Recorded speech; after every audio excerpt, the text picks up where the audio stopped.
If you like our video, click the button to subscribe to our channel and get easy access to new content. To see our full suite of ad-free video courses, instruction manuals, and quick reference guides, visit us at www.teachucomp.com. Each time you create an invoice or sales receipt that includes sales tax, QuickBooks enters the information into your sales tax payable account register. QuickBooks keeps track of transactions for all tax vendors using the same sales tax payable account. You can open the sales tax payable register to inspect the entries by opening the Chart of Accounts list and then double-clicking the sales tax payable account within the list.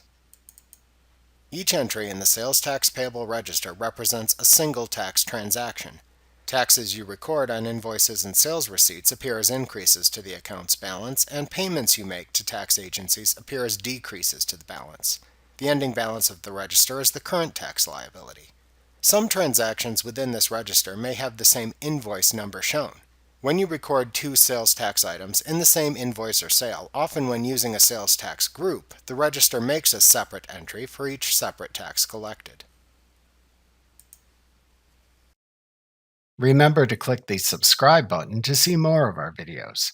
See our full suite of courses, instruction manuals, and quick reference guides at www.teachucomp.com.